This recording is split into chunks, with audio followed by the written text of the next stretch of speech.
BJP सांसद सुधांशु त्रिवेदी ने राज्यसभा में बरामद नोट के गड्ढे को लेकर कांग्रेस पर बड़े आरोप लगाए हैं।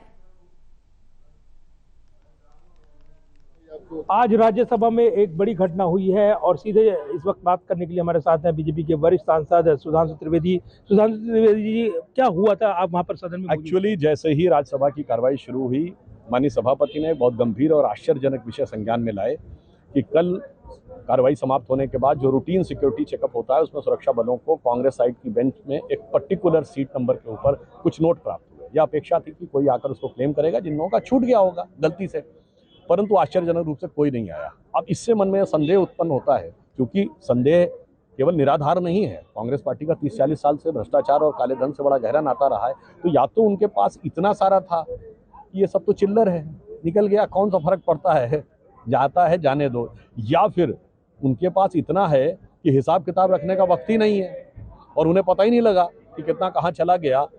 तो दोनों में से जो भी बात हो, उसके बाद वो जिस लहजे में और जिस धृष्टता के साथ केंद्र सरकार से सवाल जवाब करते हैं, तो उनके लिए एक पंक्ति कहना चाहूँगा कि लहजे में बदजुबानी और चेहरे पर नकाब लिए फिरते हैं, जिनके खुद के बही खाते बेहिसाब बिगड़े हैं, वही हमसे सारा हिसाब लिए फिरते हैं। खड़गे जी ने इनको चिल्लर आरोप बताया है, बदनाम करने के आरोप लगाए गए हैं कांग्रेस नहीं, ये सभापति जी ने कहा है कि इसमें जांच सारी चीज़ों को लेकर होगी, कि किसी ने किसी दूसरे कारण से तो नहीं रख दिया है।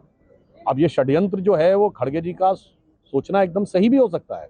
कांग्रेस पार्टी में एक दूसरे के विरुद्ध गहरे षड्यंत्र होते रहते हैं, और ये आज से नहीं, वो जैन हवाला डायरी के टाइम से भी ये सारी थ्योरी आती रही है कि कौन किसके, और कांग्रेस के नेता एक दूसरे पर षड्यंत्र का आरोप लगाते रहे, वहां से शुरू करके और प्रणब मुखर्जी जी के रक्षा मंत्री के रूप में उनके कमरे में हुई स्नूपिंग तक। तो हो सकता है ये खड़गे जी का स्वानुभूत प्रयोग हो, यानी अपना अनुभव हो जो कांग्रेस पार्टी में रहते हुए उन्हें रहा है। मगर जांच के संदर्भ में सारे विषयों की जांच होगी, मगर इतना मैं जरूर कहना चाहूंगा, किसी भी विषय पर निष्कर्ष निकालने से पहले जांच आने का इंतजार करना चाहिए। धन्यवाद बात करने के लिए। और सुधांशु त्रिवेदी बड़े मुद्दे उठाते हुए और इस पूरे मामले पर जांच पड़ताल होगी और उसके बाद ही तस्वीर साफ होगी, ये भी कह रही हैं। लेकिन इस मुद्दे पर बीजेपी को कांग्रेस पर हमलावर होने का भरपूर मौका मिल गया है। Pradeep Kumar, total news, Delhi.